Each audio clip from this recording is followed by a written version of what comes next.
का हृदय से आभार व्यक्त करता हूं कि आज आपने मुझे इस विकसित भारत की नींव रखने वाले वर्ष 2026-27 के ऐतिहासिक केंद्रीय बजट पर बोलने का अवसर प्रदान किया।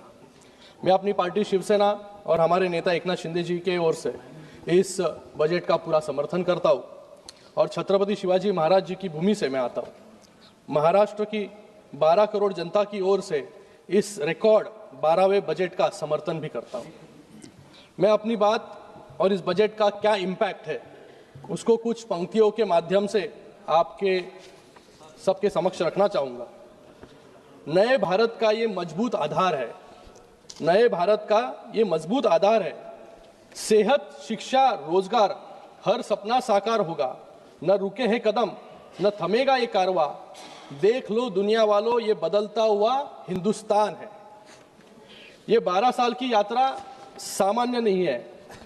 यह इस बात का गवाह है कि 12 सालों में 3 बार देश की जनता ने हमें आशीर्वाद दिया और 9 बार माननीय वित्त मंत्री जी ने यहां पर इस सदन में रिकॉर्ड बजट पेश किया। मैं उनका भी तहे दिल से यहां पर अभिनंदन करता हूं कि भारत के इतिहास में पहली बार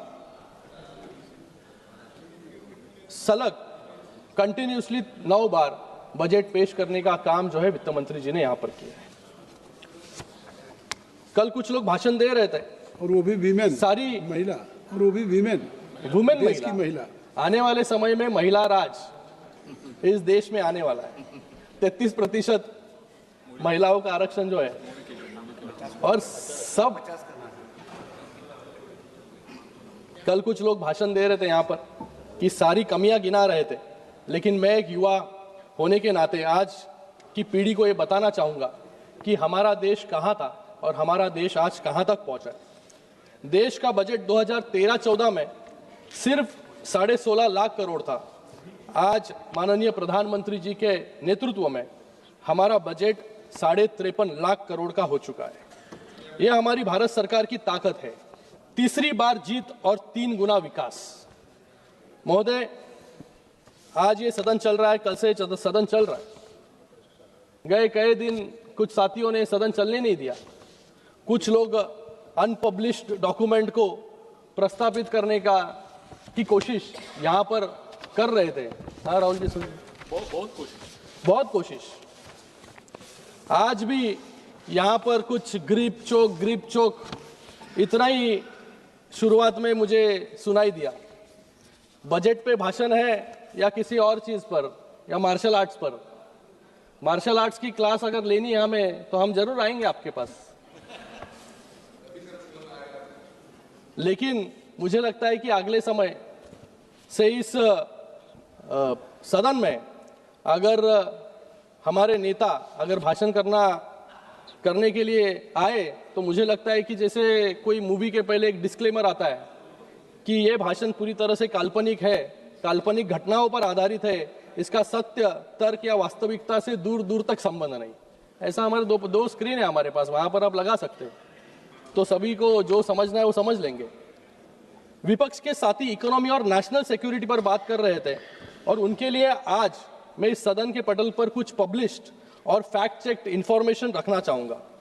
सबसे पहले पूर्व आरबीआई गवर्नर सुब्बाराव जी की ऑटोबायोग्राफी जस्ट अ मर्सनरी, उसमें वो लिखते हैं, finance ministry pressurised RBI to soften interest rates and project an overly optimistic economic view. ये अभी कुछ लोग यहां पर बात कर रहे थे इकोनॉमी खतरे में है।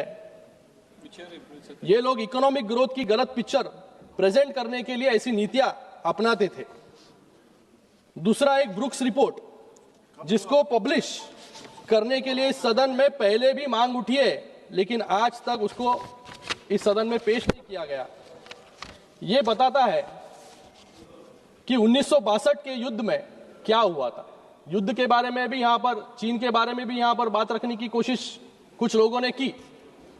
1963 में जब हमारे रक्षा मंत्री वाईबी चौहान डिफेंस मिनिस्टर थे तो उन्होंने इस रिपोर्ट का जिक्र किया था इस सदन में।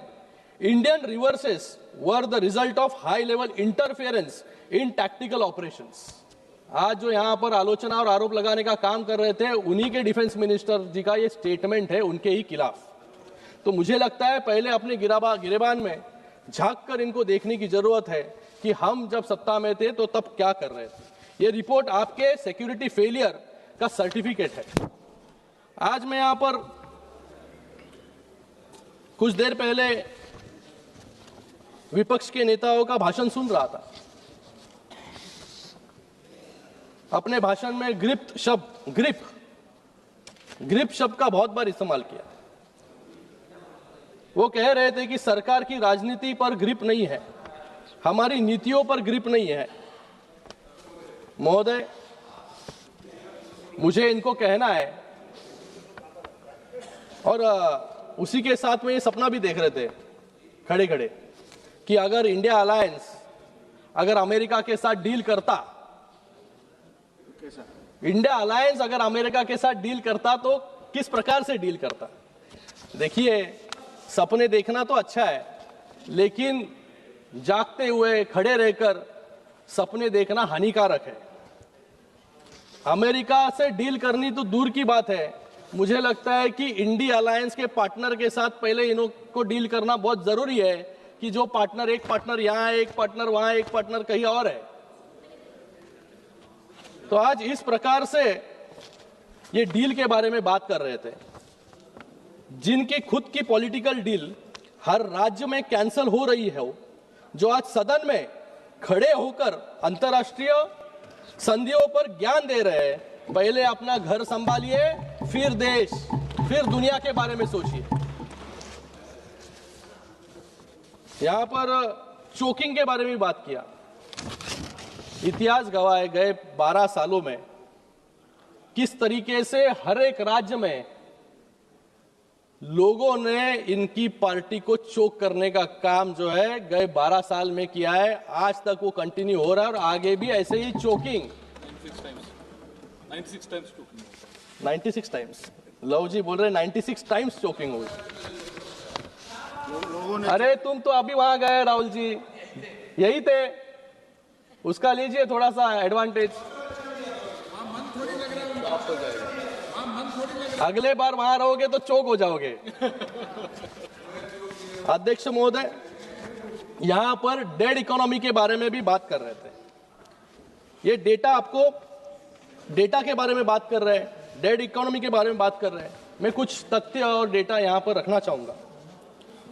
ये डेटा आपको स्पष्ट कर देगा कि डेड इकोनॉमी जो थी वो 2014 के पहले ये विरासत में देकर गए थे, लेकिन 2014 के बाद माननीय हमारे प्रधानमंत्री नरेंद्र मोदी जी के नेतृत्व में ये डेवलपिंग इकोनॉमी की ओर जो है ये देश बढ़ रहा है। तीसरी बड़ी अर्थव्यवस्था बनने भारत जा रहा है। ये टेक्सटाइल इंडस्ट्री के बारे में आप कह रहे थे कि टेक्सटाइल इंडस्ट्री डेड है। मैं महाराष्ट्र से आता हूं और महाराष्ट्र जो इस देश का टेक्सटाइल हब माना जाता है, जहां की मिलों की धड़कन से देश का कपड़ा बाजार चलता है। ये टेक्सटाइल सेक्टर 1 करोड़ लोगों को जॉब देने का काम करता है। जो टेक्सटाइल सेक्टर 1 करोड़ लोगों को जॉब देता है वो कैसे डेड हो सकता है? ये नीतियों का फल है कि गए 12 साल में ये टेक्सटाइल हब इनके समय पूरी तरीके से डेड हो चुका था। उसको रिजुविनेट करने का काम, जिंदा करने का काम हमारी सरकार ने किया, हमारी नीतियों ने किया। इसलिए 1 करोड़ लोगों को जॉब देने का काम ये टेक्सटाइल सेक्टर कर रहा है। और ग्लोबल टेक्सटाइल एक्सपोर्ट्स के बारे में हम लोग बात करें तो 4% है। जो 4% पूरे दुनिया का टेक्सटाइल हिस्सेदार हो सकता है, वो डेड कैसे हो सकता है? तो इसलिए मैंने कहा आपको कि शुरुआत में लगा दीजिए डिस्क्लेमर। ये गंभीर बात यहां पर कर रहे थे कि भारत माता को बेच दिया। यहां पर किरण रिजिजू जी कहा यहां पर कि किसी माइकलाल में दम नहीं है जो भारत माता को बेचे। लेकिन इनके समय भारत माता का अपमान करने का काम किसने किया? अक्साई चीन, याद है आपको? अक्साई चीन, इनके ही प्रधानमंत्री जी ने कहा था वहां तो घास का एक तिनका भी नहीं उगता, इस जमीन का हम क्या करेंगे? कच्छाथीऊ द्वीप जो श्रीलंका को दे दिया, इनके ही समय दे दिया। तो भारत माता का अपमान करने का काम इन लोगों ने किया। और जम्मू एंड कश्मीर जिसको बचाने का काम हमारे प्रधानमंत्री और हमारे होम मिनिस्टर जी ने किया, 370 कलम लगा के, आज उसकी बदौलत है आज जम्मू एंड कश्मीर भी भारत का हिस्सा है। ये कह रहे थे यहां पर कि पाकिस्तान और भारत को अमेरिका ने एक ही तराजू में तोला है। मैं यहां पर कुछ ये जैसे बुक लेके आए थे, मैं यहां पर कुछ न्यूज लेके आया हूं। US used Pakistan, then threw away like toilet paper। ये किसने कहा? ख्वाजा आसिफ, जो डिफेंस मिनिस्टर है पाकिस्तान के, 2 दिन पहले ये उन्होंने कहा। ये है पाकिस्तान की लेवल, जिसको हर समय भारत के बाहर भी जाकर भारत को अपमान करने का काम और इस सदन में खड़े रहकर भी भारत का अपमान करने का काम कुछ लोग रोज यहां पर कर रहे हैं।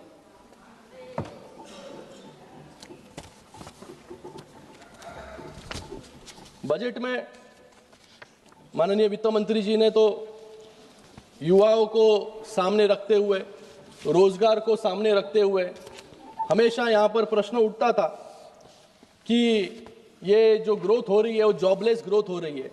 लेकिन ये बजट जो प्रस्तुत किया गया है वो 2047 को सामने रखते हुए, विकसित भारत को सामने रखते हुए, युवाओं को सामने रखते हुए, महिलाओं को सामने रखते हुए ये बजट प्रस्तुत किया गया है। इसलिए आज इस बजट से हमें सभी प्रश्नों के उत्तर यहां पर मिलते हैं कि ये बजट 2047 तक कैसे रोजगार उत्पन्न करके देगा।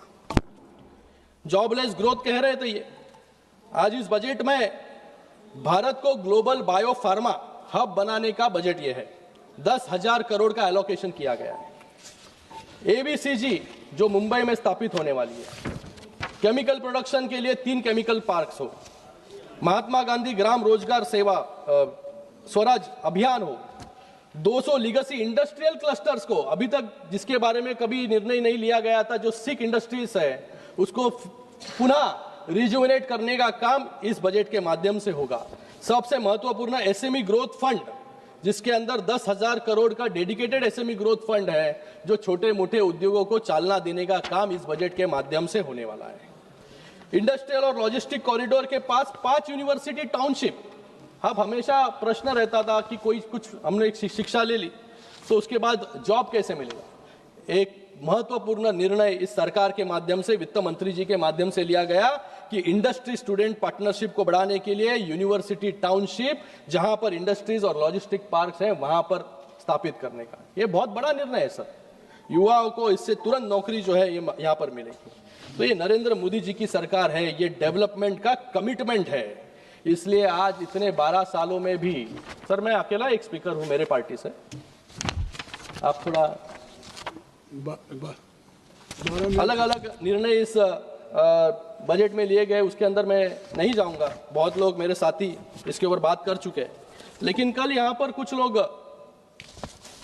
नेशनल सिक्योरिटी, महिलाओं पर अत्याचार, जीने से मरने तक का टैक्स देना पड़ता है, इसके ऊपर बहुत बड़ा भाषण जो है करके गए। अब मैं बताना चाहूंगा कि नेशनल सिक्योरिटी को सबसे ज्यादा कमजोर किसने किया है, कौन से राज्य ने किया है? वो है बंगाल का सरकार ने इस नेशनल सिक्योरिटी को सबसे ज्यादा डैमेज करने का काम किया है, क्योंकि सबसे ज्यादा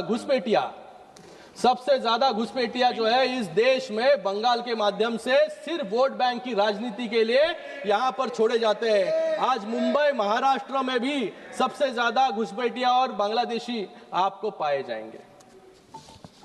1 अप्रैल 2011 से 30 सितंबर 2025 के बीच पश्चिम बंगाल के कुल 6,895 कंपनियां जो रजिस्टर्ड ऑफिस थे वो राज्य के बाहर चली गई। क्यों चली गई? ये आपकी नीतियों के वजह से चली गई। जिस बंगाल को हब ऑफ इनोवेशन कहा गया था, उस बंगाल को आज हब ऑफ इन्फिल्ट्रेशन बना दिया गया है, क्योंकि वहां पर इन्वेस्टर्स के लिए नहीं बल्कि घुसपैठियों के लिए रेड कारपेट जो है बिछाने का काम यहां पर हो रहा है। कुछ रिप्लाई छोड़ दें FM के लिए। मैं आपको कहूंगा कि कल यहां पर कहा गया कि हम कौन से भारत से आते। मैं कहना चाहूंगा कि यहां पर हम एक नए भारत से, जो 2014 के बाद एक विकसित भारत की ओर जा रहे हैं, उस भारत से मैं आता हूं। 2014 के पहले अर्थव्यवस्था कोलैप्स होने वाली थी, लेकिन 2014 के बाद मैं उस भारत से आता हूं जहां आज कॉमनवेल्थ 2G और कोल स्कैम जैसे हाई स्पीड करप्शन के दौर से निकलकर पुणे, बेंगलोर और Mumbai Pune high speed corridor की तरफ हम लोग बढ़ रहे हैं। मैं उस भारत से आता हूं जो 9% इन्फ्लेशन से निकलकर 2 लाख स्टार्टअप्स और 120 यूनिकॉर्न्स के माध्यम से इनोवेशन की तरफ हम बढ़ रहे हैं। मैं उस भारत से आता हूं जहां कश्मीर में हम टेररिज्म से 2 करोड़ के रिकॉर्ड टूरिज्म की तरफ हम बढ़ रहे हैं। मैं उस भारत से आता हूं जो फ्रजाइल 5 की लिस्ट से निकलकर फास्टेस्ट ग्रोइंग इकोनॉमी बन रही है। मैं उस भारत से आता हूं जहां अब कम्युनल वायलेंस बिल वाली अपीसमेंट की राजनीति नहीं, बल्कि 25 करोड़ लोगों को गरीबी से बाहर निकालने वाली अपलिफ्टमेंट की नीति चलती है। मैं उस भारत से आता हूं जहां पहले की राजनीति करप्शन पथ पे चलती थी, आज कर्तव्य पथ पर चल रही है। मैं उस भारत से आता हूं जहां 2014 में हाईवे सिर्फ 91,000 किलोमीटर थे, जो आज 1.5 लाख किलोमीटर हो गए। सड़क बनने की रफ्तार 11 किलोमीटर प्रतिदिन से 34 किलोमीटर बन चुकी है। मैं उस भारत से आता हूं जहां पोर्ट्स की क्षमता 14 से बढ़कर 2700 MMTP हो गई है। मैं उस भारत से आता हूं जहां एयरपोर्ट 74 से बढ़कर 160 कर दिए गए। मैं उस भारत से आता हूं जहां नक्सलवाद शुरू हुआ था, आज हमारी सरकार ने 126 जिलों से सिमटकर सिर्फ 8 जिलों में रह गया है। मैं उस भारत से आता हूं जहां भारत का डिफेंस एक्सपोर्ट 2013-14 के 680 करोड़ रुपए से बढ़कर 2024-25 में 23,600 करोड़ रुपए तक हो गया है। यह है मेरा भारत, जिस पर मुझे गर्व है। ये नरेंद्र मोदी जी के नेतृत्व वाला नया भारत है, जो विकास, विरासत और जनता के विश्वास के साथ आगे बढ़ रहा है। आप कितने भी स्पीड ब्रेकर बनकर इसमें रोकने की कोशिश करें, ये रिफॉर्म एक्सप्रेस है। आप बुलेट ट्रेन की स्पीड से ही आगे चलेगी। मैं अंत में सर, अंत में सबकी बातों का जवाब दे दिया। अंत में सबका जवाब कंक्लूड कर रहा हूं सर, कंक्लूड कर रहा हूं। बहुत है अभी, लेकिन बहुत लोगों को बात करनी है यहाँ पर। अध्यक्ष महोदय, अंत में मैं इतना ही कहूंगा कि बजट महज पन्नों का पुलिंदा नहीं है। ये बजट किसान के खेत में पानी, युवा के हाथ में रोजगार और महिलाओं के जीवन में सम्मान और गरीब के घर में राशन की गारंटी है। ये जितने भी नकारात्मकता फैला दे, देश अब रुकने वाला नहीं है। देश अब अनपब्लिश्ड किताबों पर नहीं, पब्लिश्ड विकास पर ही विश्वास करेगा। और अंत में कुछ पंक्तियां, जहां उम्मीदें दम तोड़ती थी वहां हमने फूल खिलाए हैं।